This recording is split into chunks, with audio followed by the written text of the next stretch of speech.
Hello, welcome to Live from America podcast. This is Hatem.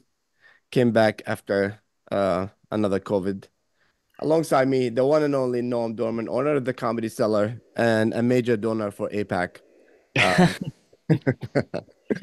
Go ahead. and Go ahead. the man who's always interested, handsome and smart, and born the same month and year as me. The one and only, that's why he's so cool. Danny Cevallos, MSNBC legal analyst, is here. Good to see you, Danny. Thanks, guys. It's Always. great to be back. It's great to be back. And Noam, I was listening to Bill Maher's podcast, and I heard you get a shout out. Ray Romano speaking very highly of your success there at the Comedy Cellar. So I was happy to hear that. Yeah, I appreciated you telling me that. I emailed with Ray about that. He's such a nice guy. I mean, what a guy. He just you would never even know he was famous. Literally, there's nothing about his manner or the way he interacts or what he expects or any aspect of him that you could detect that this man is one of the most successful show business people in history. It's really Right. remarkable. Yeah. That's the sense I got, definitely. Yeah. That I'm glad that you confirmed that because that's the feeling Yeah. I got from listening to him on the podcast. Yeah, it's not a false humility. It's the real deal. Yeah, yeah. Well, I And was always glad to hear a Noam shout out. well, if you hear Al Jazeera, you'll hear more Noam shout out, but but you don't. But I think this is one of the things about the olive tree, success. Not just the comedy style. A lot of the things we talk about comedy style, but the olive tree itself, the environment. A lot of these, celebrities and people like that, like they like to go there and be themselves, and it's just such a great environment. I love being there all the time. So, um, Can I just add to that? It's one of my favorite things to do, and I hesitate to say this because I feel like it's a New York best kept secret. But one of my favorite things in the world to do is go to the Olive Tree. And for those of you folks not familiar, it is the restaurant above the famous Comedy Cellar Comedy Club, and sit in the back and just have some hummus and a glass of wine. And see this legendary place, including the table where so many comics have sat. And I'm just such a huge fan of comedy that it's just like being at a museum, but getting to participate in the exhibit. It's pretty great. And again, I hope I'm not ruining a good best kept secret in New York about the olive tree, but it's really hardly a secret. Everybody knows it's been in every yeah. movie and every show about comedy. So no surprise there. But do you feel, Noam? Do you feel like you don't get or the ultra don't get the props that it should as much as the comedy stuff? 'Cause I think it's That's a much leading harder. question if I ever heard one. Yeah, because it's much harder to Your maintain Honor. a restaurant than a club. I mean, it's so hard. No, I don't. No, I don't feel that way. And I think part of the success of the place is that I just I don't have that kind of, I don't know, it's kind of ego involvement in it. I don't know. No, I don't feel that way. I'm thankful that it's successful. I'm thankful for the life that it's providing me and my kids and my wife and the happy enjoyment of my middle age here without the terrible anxiety that my father had at the same period in his life. So that's how I view it. I'm not gonna start All looking. right. Not gonna start looking for things to complain about. Well, cheers, because I know you're doing great. So Yeah, I'm yeah. excited. I'm excited for you, Noam. Nice. So Danny, Thank you. I feel like every time I call you or text you or like have you in the show, you're like a surgeon on a call.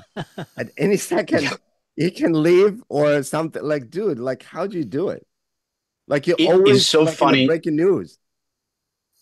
Yeah, I mean, the past few weeks have been unusual, but that's the nature of the business. When there is a, horrible natural disaster or an election, legal analysts like me, the phone doesn't ring. We're waiting around for the phone to ring. It's nothing. But there are times like this last month or so where you've had a Trump criminal trial, you've had a Hunter Biden criminal trial, and then a series of the Supreme Court just sort of just keeping. I felt like the past few weeks of Supreme Court case watch have been like studying for the bar exam, but they keep postponing the bar exam because every night, we're sort of looking at all these really complex legal issues and they've whittled them down only very slowly, leaving the biggest for last. So, even now that we're down to really two major ones that we're watching, for a period of time, there were, I don't know, six or seven that we were waiting around for, all of them are complicated. Everything from bump stocks to abortion. And of course, immunity has loomed over each of these days that Supreme Court opinions come out. And for those of you who may not follow this closely, you know, for the last few weeks, the Supreme Court has set Thursdays and Fridays, or usually Thursdays as a day that opinions come out. This week it's Wednesday, Thursday, and Friday, and you don't know what's going to come out. And you know, you're often it's the most anxiety-inducing part of my job is Supreme Court opinions, because the minute they come out, we usually go up on breaking news, and I've gotten to page 1 of a 100-page opinion, so it can be pretty scary stuff. But yeah, this is just happens to have been a crazy last couple months. But you know, there are other times when it ebbs, it flows. It really depends. That's the nature of the business. That's what makes it exciting. So what's going on right now? Well, this morning, the Supreme Court handed down two opinions I thought were interesting. One was really not much of an opinion, but it was an abortion case in which the state of Idaho passed a really, really restrictive abortion law, basically prohibiting abortion unless necessary to save the life of the mother. Well, the Biden administration came up with what I thought was a creative challenge, which is that a federal law called EMTALA, but it's called the anti-dumping law. But the bottom line is there's a federal law that requires every hospital that has an emergency room and that participates in Medicare, so I mean that's probably all of them, to stabilize people who come to the emergency room, irrespective of their ability to pay for the services. And this is an interesting use of the constitutional spending power. The Congress didn't say thou shalt to all of these hospitals. They said, if you like Medicare money, then you must comply with our conditions, which are that if somebody comes to the ER, whether or not they can pay for it, you have to stabilize them. You don't have to go beyond that. You don't have to give them experimental treatment. You don't have to fit them for a prosthetic device. You have to stabilize them. And that word is obviously kind of nebulous. And for that reason, the argument the Biden administration made was that if stabilization means giving an abortion or performing an abortion, then it overrides the Idaho law prohibiting abortion. And when the federal law conflicts with state law, if the federal law was intended to override or occupy that area, then the state law loses. That's the supremacy clause of the Constitution. States are supposed to legislate in their areas pursuant to the police power, which should include healthcare. That should include rules about, you know, what kind of treatment is appropriate. And so Idaho did have a strong interest in healthcare because that's something they traditionally control. If, for example, Idaho tried to pass laws about United States currency, well, then Idaho has no business dealing in the world of currency. That's an exclusive federal power. But when it comes to healthcare, that's one of the areas that are traditionally left to the states. What the Supreme Court did is they ended up punting anyway. They basically decided that, hey, they granted, well, how do I put this? They agreed to hear the case. And after hearing the case, they agreed that they shouldn't have heard the case in the first place. So no decision on abortion in Idaho. They kicked it back down to the lower court, and it'll be decided at the lower court. And it'll eventually probably be back up at the Supreme Court. And all we've gotten is a really good preview of how every justice is going to rule on the issue. And it turns out they're all really divided on this issue. How do you think they would come out if they had to decide it? If they had to decide it, I actually think the Idaho law would lose. I think that, but again, the conservative justices mostly confine themselves to whether or not they should have heard the case in the first place. But I do think the Idaho law would lose. It is a tricky issue, though, because EMTALA, the federal law, requires stabilization. And I can see both sides of the argument. Stabilization can mean an abortion, or stabilization isn't meant to override Idaho's prerogative to set its own standards for medical treatment. But in the end, mentally or physically as well, because that could. It's really interesting. It's really interesting you bring that up. One of the reasons the case was kicked was that there were several opinions, and Justice Barrett's concurring opinion. This came up at oral argument, and I remember this exact discussion. The government, and this is the Biden administration, they backed down, or I should say, they took a different position than expected when they said, under no circumstances do we mean that a mental health emergency would require an abortion. Only physical emergencies requiring an abortion should require an abortion.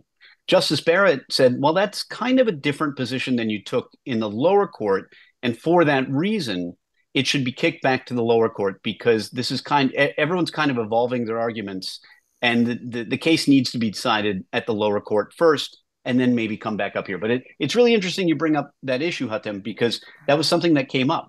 Can stabilization mean somebody who comes to the ER with a mental health emergency?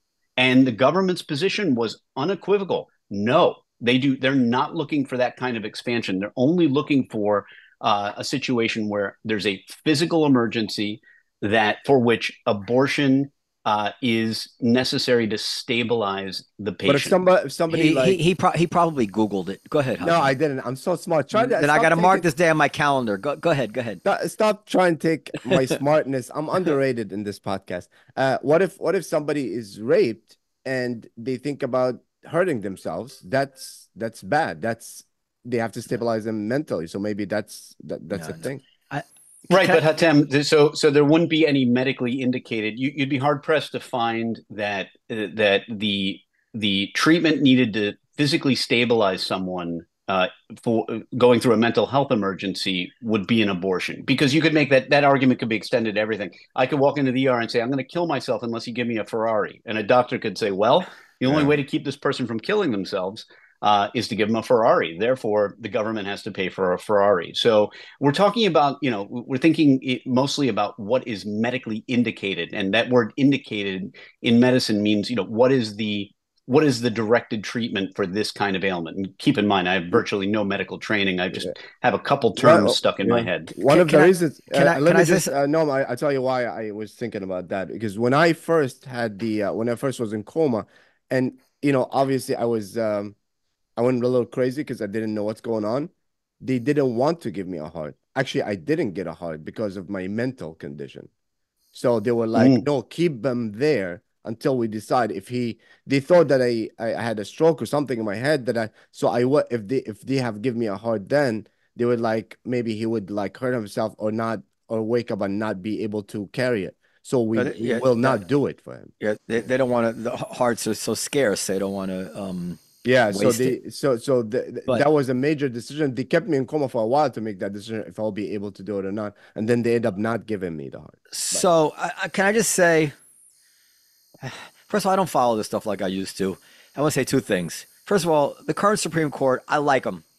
They get every hysterical anti-Trumper I know is always expecting them to come out with some ridiculous, unjustifiable decision, and they actually seem to be kind of reasonable. I mean, I don't know if I agree with every decision they came up with, but how can I agree with every decision? But the notion that they would rule that a doctor could not save a life of somebody dying, just to me seems that they could never do that. And I don't even think pro-life people, doesn't every pro-life law have an exception for that exact scenario? Oh, Iowa's didn't. You're not allowed to save the mother even if she's dying? No, it's the death. So the distinction they made is if it's going to be fatal or the health of. So in other words, an adverse health consequence, there is no exception. Idaho is one of 6 states that has this most restrictive version, where the only exception is to save the life of the mother, and that came up at oral argument. So you need to know what stabilize means. Does stabilize mean saving the life, or stabilize just means getting your blood pressure back where it's supposed to be? Well, yeah. I mean, the example given is that there is a condition. It is PPATH. I can't remember the actual condition, but there is a condition and a historical example of, say, a woman comes to the ER and she needs an abortion because she's at risk of developing sepsis or something else, which may not be life-threatening. And there was at least one example of a woman who, because she could not get that abortion to stabilize her, ended up losing her uterus, which, obviously didn't kill her. But I mean, what a, very tragic result that you can no longer have a child. So, I mean, this is what is stabilization is really, that's the challenge. We think of federal law Congress passes these laws, but they don't always think everything through. And here we are with a 4-page statute, which is EMTALA, which gives us very little guidance on where it draws the line, except that we know that you have to stabilize a patient. And what does that mean? Just like you said, does it just mean get their blood pressure back to normal? I mean, does it mean take the bullet out, leave it in? You know, it doesn't give a lot of guidance. And you add to that the mandate that the federal government may control in a lot of areas, like raising an army or coining money. But one of the areas that was historically left to the states is figuring out the standards of care for medical practice. So Idaho, has a decent argument here, but for now, because the case goes back to the district court and the injunction remains in place, at least as to this narrow group of people, Idaho will not be able to enforce this law. Well, this is a problem. I mean, this is what I see happening. So once Roe versus Wade is overturned, if you accept that the law is the law, regardless of what your position on abortion is or what your position on Roe versus Wade was, you're supposed to say, okay, that's the law. And if that's the case, then if you sense that a federal statute is designed to, in some way, bad faith, get around the Supreme Court decision that you don't like. So let's use the word stabilize, because, this is kind of a way of getting around it, because nobody knows what stabilize means. And this will be our way of undermining Iowa's law, which the Supreme Court has decided they have a right to legislate on this matter. Then, I would have to take Iowa's side as an analytical matter, but not if it means, but I don't think they would do that if it meant significant harm, a life of a mother, something like that. But if they sense that this is just a way of undermining the will of the people of Iowa, and then I think the Supreme Court might uphold the Iowa law, and they'll be skewered for it, but they'd be right.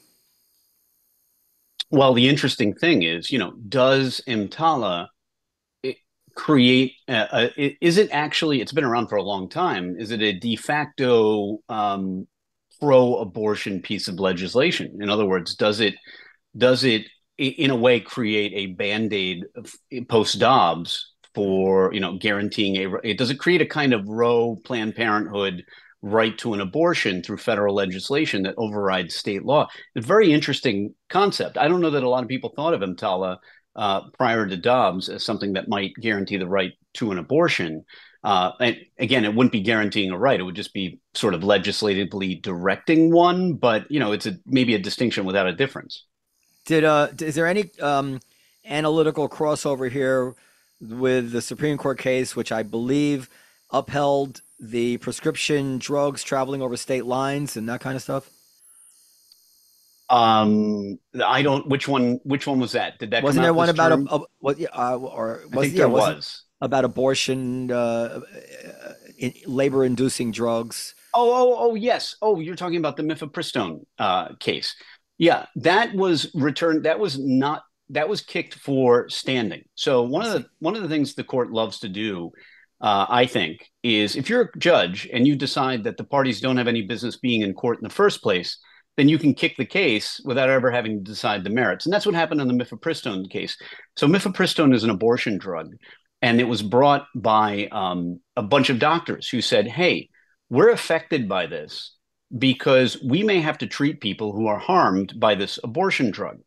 And the court concluded that, these people don't have standing because they're not affected by the regulations. They're not affected by the Myoprostone. There were a number of regulations. I won't get into the details, but they wanted to challenge the FDA approval of Myoprostone, saying, but the court really never reached the substance of their arguments. They did at oral argument. I mean, they briefed them and the issues were raised at oral argument. But it seemed pretty clear from the beginning that this case was going to be lost by the challengers based on standing. And here's why.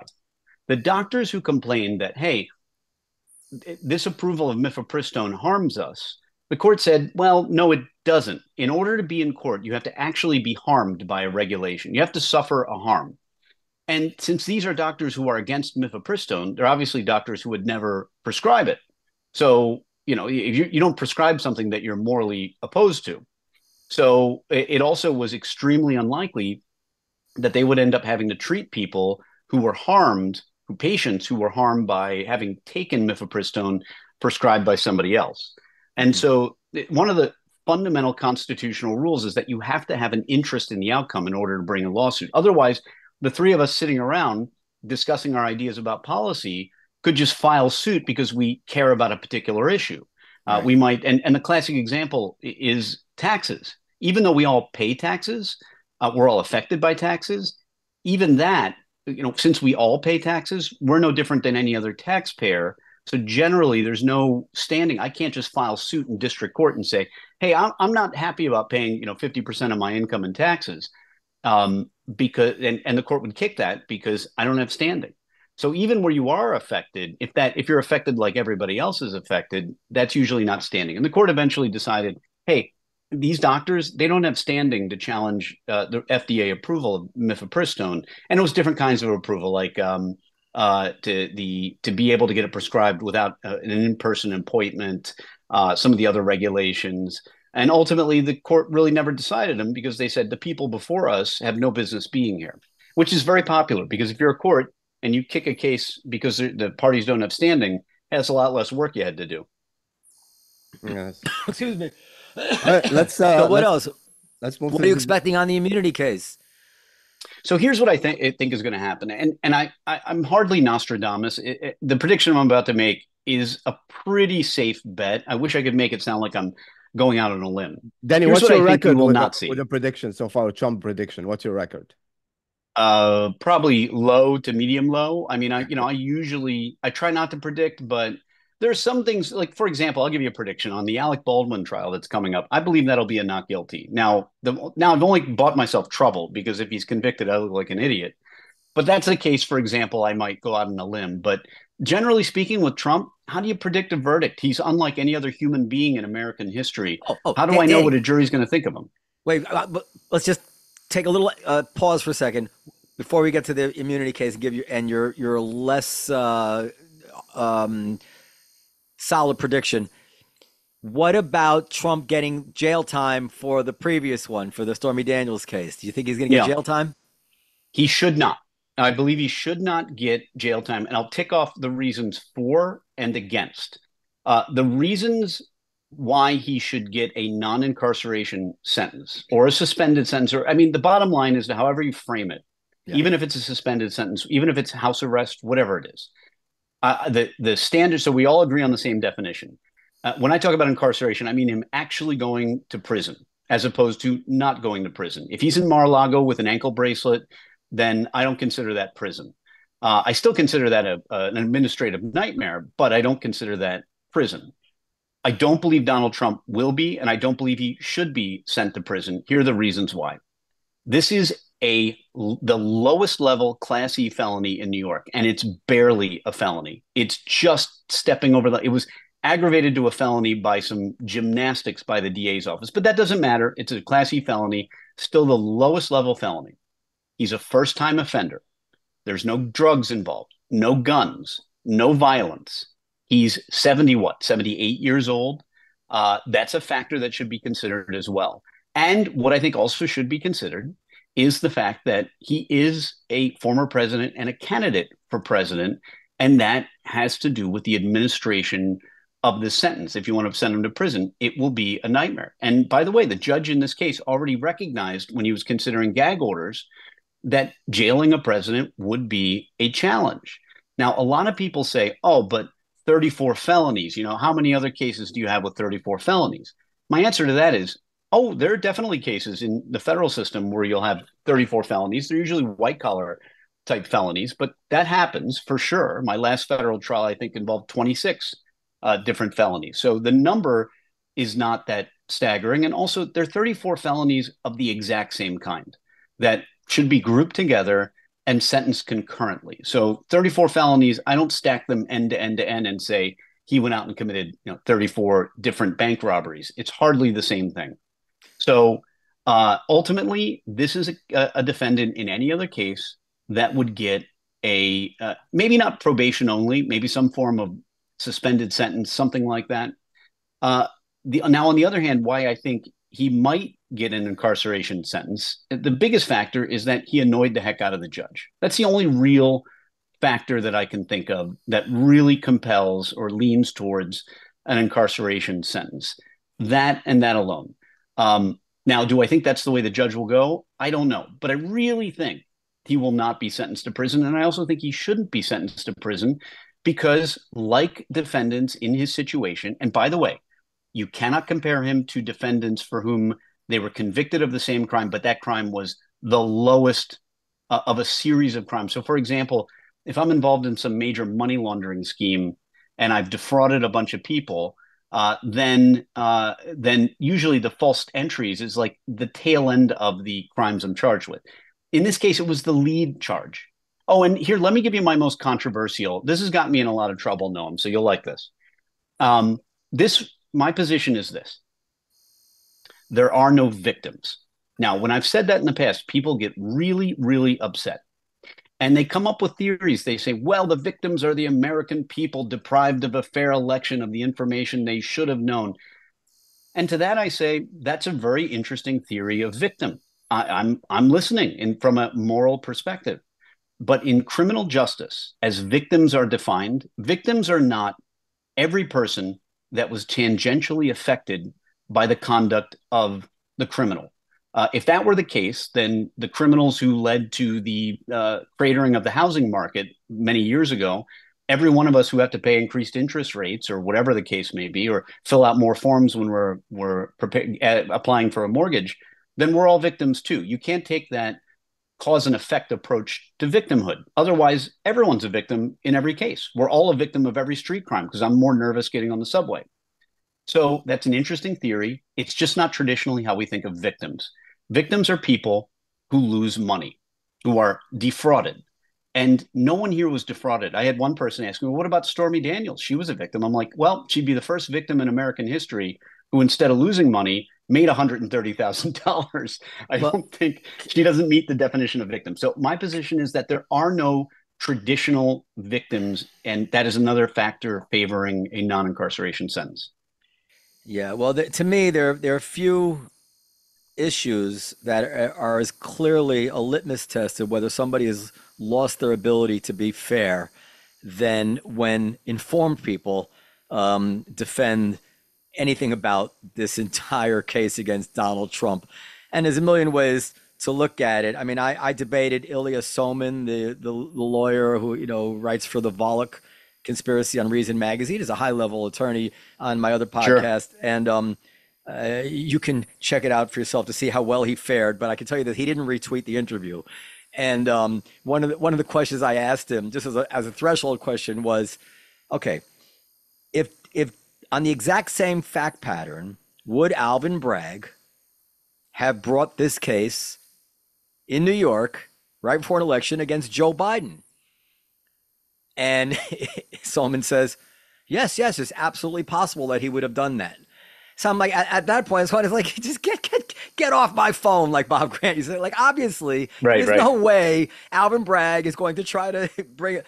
But and we talked about it, like the law has a test, like if Trump had paid off many mistresses and various things in the past. So I forget what the catchphrase is for what you call the test in the law. But when you spend something, if he had paid it from the campaign, there would have been a test to whether or not this was a personal expense.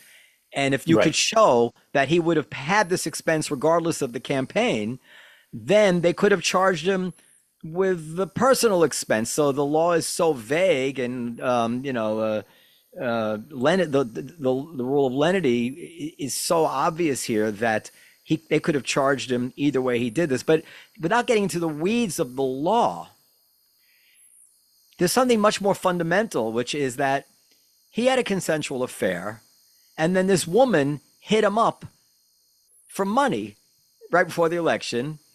Right. And he said to, and this is Cohen's testimony, he said to Cohen and Weisselberg or Weissman, whatever his name, Weissman, you guys figure out how to do this.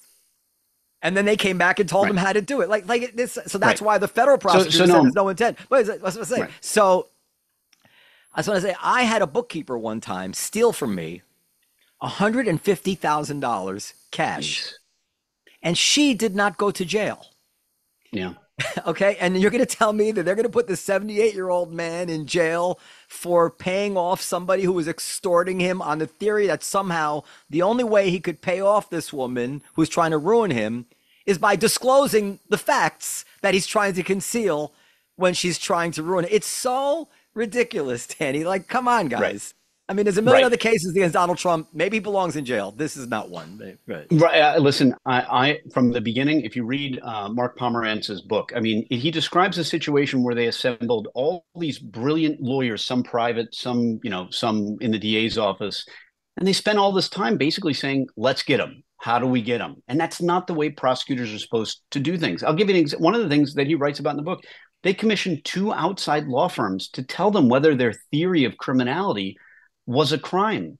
Now, if you're doing that, then how do you expect the average citizen knows to conform his conduct with the law if a building full of smart lawyers needs to hire another building full of smart lawyers to tell them whether their theory is even a crime?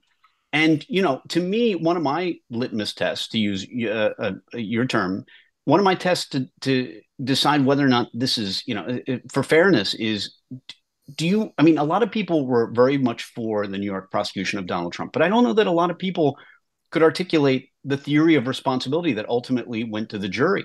It was a very convoluted three-layer theory of responsibility, which is he made false entries in business records. That's the misdemeanor. And it was to conceal another crime, which was promotion of an election. That's the second level. And then the unlawful means required for that second level takes you to a third level where you could consider one of three possible additional crimes. Really complicated stuff. Tough for me to follow. I didn't fully grasp it until jury instructions came out. And that's because it wasn't really even fleshed out until the end. Yeah. So, I mean, to me, look, I'm but a simple criminal defense lawyer. And to me, I just think about the practice of law. And I think, well, is this something that anybody could really know? Would you know that this was a crime if you're out there with your bookkeeping and your business and conducting business?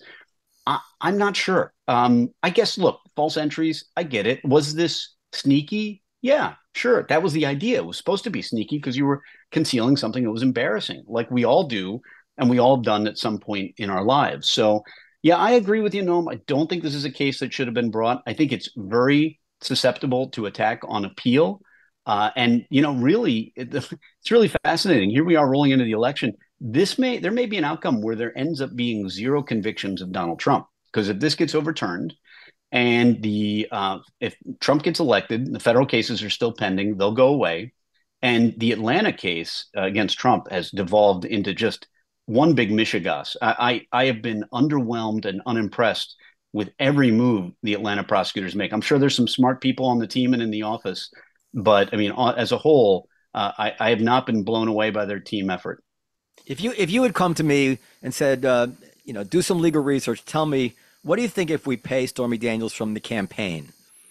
I would have looked at that irrespective test, and I would have said, no, if you pay her with campaign money, you're risking a crime here. Of course. So then I said, and there's not that many crimes you can commit where there was a perfectly legal way to do exactly the same thing, meaning that he had no real motivation to commit a crime because it was perfectly possible for him to just write her a check.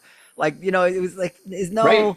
he asked, again, according to Cohen, who was trying to keep himself out of jail. He says, you guys tell me how to do this. That's what lawyers are for, right? You tell me how to do it. And they said, do it this way. He says, okay, I'll do it that way. And you're going to put him in jail for that. And don't tell me ignorance of the law, blah, blah.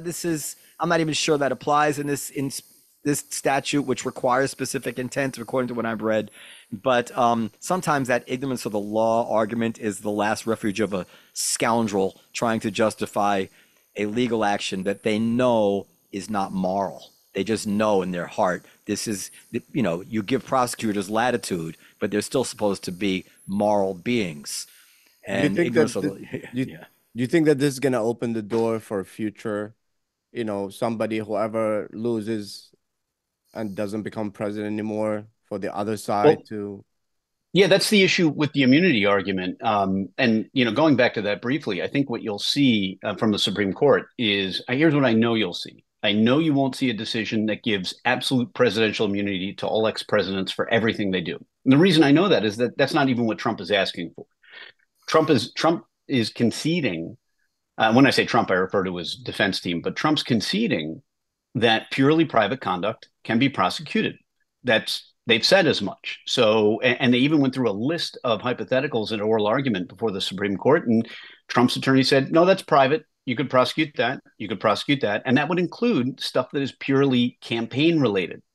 And then on the other side, the government concedes that there are certain core presidential functions that are, and they don't use the word immune. They don't want to say immune, but they said that for which there is constitutional protection. And those are pardons, appointments, veto, things that are purely presidential powers.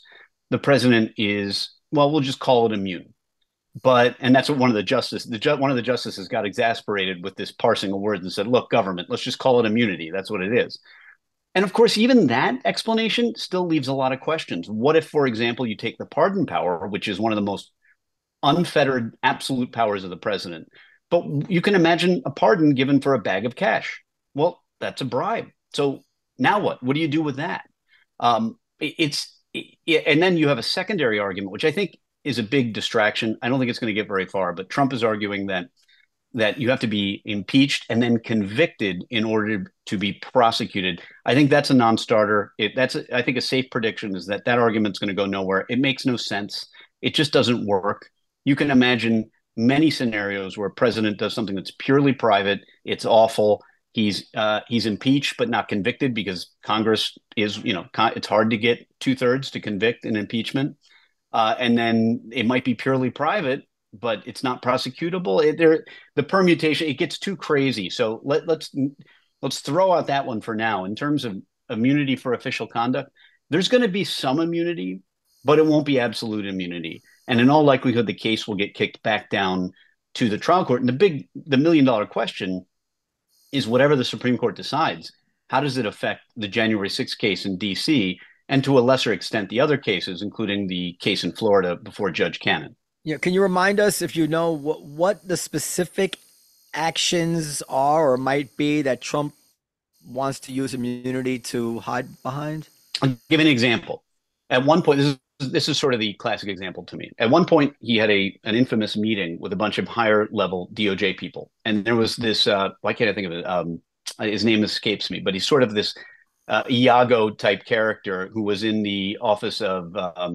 He was in the DOJ, but he was in the environmental unit, and he had aspirations to be attorney general. So he basically allegedly communicated to Trump, like, "Hey, man, I'll do whatever. I'll toe your party line, but I want to be the acting attorney general." And this is just, these are allegations. But Jeffrey Clark, that's who I'm talking about. And so Trump has this meeting where he says, well, what about installing Jeffrey Clark? And then everybody threatens to resign and protest. And everyone says, Jeffrey Clark, he doesn't belong there, but, he's your guy that you're trying to install. So, is this talking with the DOJ about an election, or is this conspiring to overturn the election as a candidate using corruptly your power as the president? See, it's easy in theory to separate private from official conduct, but in practice, it gets really, really tricky. And even Chief Justice Roberts pointed out, well, I mean, how do you separate official from private conduct? That's like a one-legged stool. I mean, the example of bribery, a bag of cash for an official action, like a veto or a pardon or an appointment. How do you separate out the official conduct from the private conduct? It's really, each side, here's the problem. Each side wants a decision on their specific facts. They want a very narrow decision on their specific facts. But Justice Gorsuch pointed this out at oral argument. Our decision is one for the ages. They've got to make a major decision. And I don't think it's now that I've delved into this, I don't think it's any accident that presidential immunity has been kind of this untouched third rail for decades, if not centuries, since, other than Nixon, it's barely been touched. So I think the reason for that is that it's completely thorny no matter which way the court goes. It's going to create problems no matter what. Yeah, I agree with you. If there was ever a nominee for the hard cases make bad law uh, um, Hall of Fame, this will probably be one of them. I wish they weren't dealing with this case, at least coming out of this kind of contentious Right. situation. I feel like we know almost everything there is to know about the way the man conducted himself, and we're going to have an election. And you know, in some way, that the election supersedes all other judgments. And not that that I don't expect that to go down easy with people, but you know, that's what I feel about it. Like if after knowing everything there is to know about this man and what he did, the people want to elect him, then they're going to elect him. And I don't. This just drives the country apart from each other. Unless they had a real smoking gun, like I said, a bag of cash. But if there was a bag of cash, he wouldn't have many defenders. And, This the, and is, the, yeah, and the go ahead, thing is, Howard. like, it's not like it's out of character. Like, it's not people who are like, "Hey, Trump is a holy man," and like, "Oh my God, there's that he paid a porn star." But is that going to be a new thing now that the president will pardon themselves before they leave office and everybody that worked for them? Hatem, again, you have drawn almost verbatim from oral argument. That is an issue that was raised, I believe, with Justice Alito. What do you do about the problem that every president, fearing reprisal by his opponent? I mean, an example would be that Trump claiming that, Joe Biden, who's his opponent in the election, is sicking his Justice Department on him. How he's framed it. But I mean, does that create an atmosphere where every outgoing president pardons himself as a matter of course before he leaves? I think that would be a horrible look, But wait, can I but ask you it might happen. for some reason, this idea that presidents can pardon themselves has been accepted as conventional wisdom. I've never bought that argument. It's never been Right. tested. I think it's Never been ridiculous. tested. It's ridiculous to think a president could pardon himself. That's not what the pardon power is for, So to you're me. right that we don't know. And I'd say the arguments for are somewhat weaker than the arguments against. And I heard a very interesting argument, a linguistic argument, that the root of the word pardon shares roots with words like donate or things that you only do to somebody else. So Yes. almost by definition, a pardon is something that you do to, even if you say pardon me, I mean, when you sneeze, you don't, bless yourself or pardon. I mean, not to sound silly, I'm not being glib here, but I mean, the root word of the word pardon is something that you do to somebody else. That was a very interesting argument. I expect we'd see it if the case ever came up. But the argument for is just that the pardon power is very broad, and there are no such limitations in the Constitution. And basically, the argument for a self pardon is that there's nothing that says you can't do it.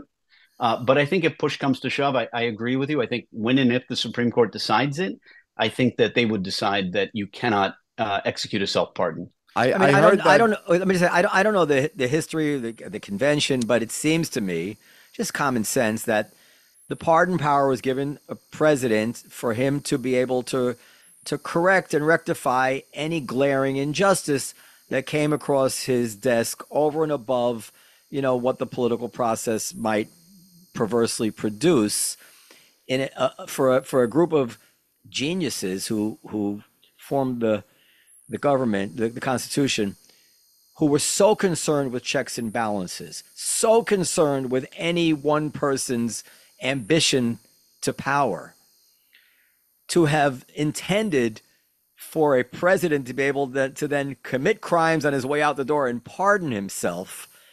It's just absurd to me. Like it just that could not be what they meant to do. It almost seems silly. Sorry, Hatem, go ahead. Yeah, no, I was saying that there was an argument. I remember during the last days of Trump that he would step down the last day and Pence will pardon him.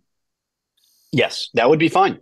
Yeah. Or there's another argument. You could use the 25th Amendment and say, like, when the president goes in for a colonoscopy, you give the power to the vice president, which has happened, and the vice president pardons. Or you can, I mean, there are a bunch of different procedural gymnastics that you could do. But you're right. The day before, he could step down, and then whoever the vice president is could pardon him when he ascends to the presidency, and then that's no problem. Well, that kind of That's an happened. easy analysis.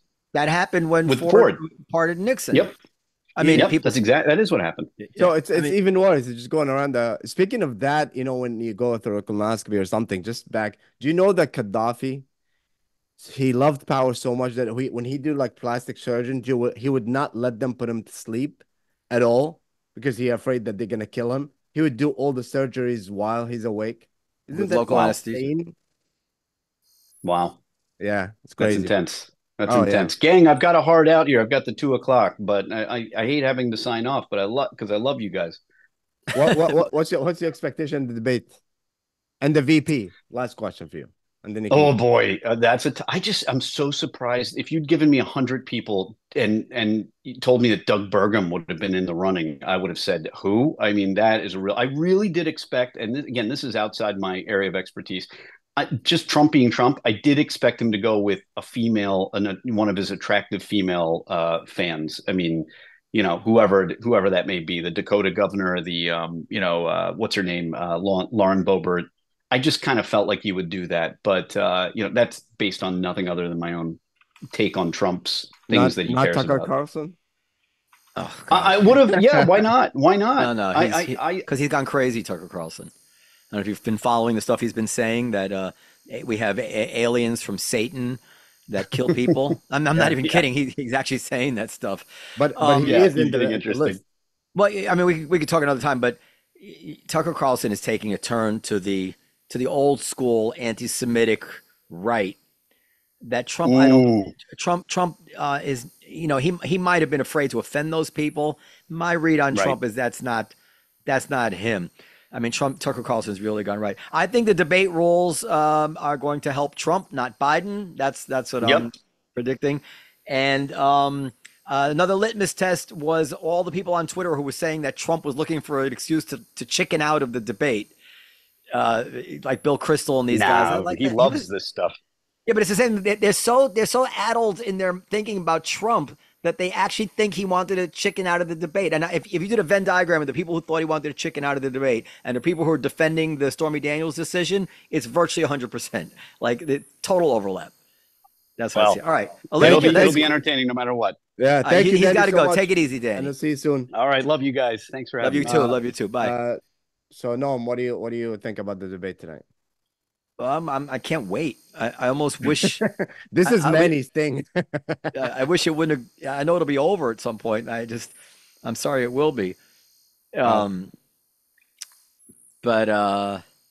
we'll see. I mean, there's only one question that we're really looking at is whether Biden has the stamina and the mental capacity to pull it off, right? And if he does that, I think he might win the presidency. What do you think of the conditions of the debate? Like no audience, standing the whole 90 minutes, which I heard that they're reporting in CNN that the Biden campaign tried to change that. They don't want him to stand for 90 minutes. Turn off the mics. Well, I think the turning off the mics helps Biden. Yeah. I think that having no audience helps Biden. No, I'm sorry. I think the turning off the mics helps Trump. Forgive me. I think turning off the mics helps Trump because he looks bad when he interrupts. Okay. I think having no audience helps Trump because he's more reasonable when he's not in front. He looks more reasonable when he's not in front of a crowd. Oh, really? I feel like it helps Biden because Trump is so funny. So easy, even when they say something wrong, people react to him, and he thrives at that reaction. No, because I don't think so, and I think that Biden gets energy from a crowd. And I don't know if he's got this. It's only 90 minutes. I thought it was 2 hours. Yeah, I don't know if he can talk for 90 minutes in an empty room, straight to a camera without talking very well. And he goes, well, anyway, you know how he does. Like he loses all that energy. If he does that, he's finished. It's hard to be low energy in front of a few hundred people. Like anybody's ever been in front of a crowd, it's like at a human level. it's your body doesn't allow you to go to sleep so easily in front of hundreds of people. You have adrenaline from that. Biden seems to have chosen to have an empty studio. It seems stupid. Well, let's Yeah. see. Yeah, we'll see. Well, hold on. After I finish recording, I want to ask you something. But yeah, it should be fun. I have a Okay. new segment that I'm working on. It's called Noam's Tweets. Because a lot Brother. of times I see a tweet, I want to respond to it. And I think it will be nice to I, play your I tweets and then we'll did you see respond to it in one episode. you see I tweeted something yesterday. It's got wait, I'll tell you now. Uh it has 244,000 views, 420 retweets. I never had any tweet like this in my life. Wow, It's a what's the long, tweet? Can you share? Because that's a you segment I want to do like maybe next week. it's a long essay on Israel, an APAC. You can read it. Oh, okay. But I was shocked. I almost didn't even bother sending. I'm like, this is who am I to be writing some dumb essay on Israel on APAC? Oh, you wrote the essay? Yeah. But Oh, I almost didn't. wow. I almost didn't even tweet it. I almost deleted the whole thing. And the last one, I said, "Ah, what the hell? At least I have it for for my kids someday. They'll see what I was thinking." Yeah. But it really caught on. I mean, some of the most important people in the country. You never know. It's kind of like Matt Rife's story, Yeah. Like you wake up one day and there's $20 million. All right. Thank you very much, Live from America podcast. Hold on.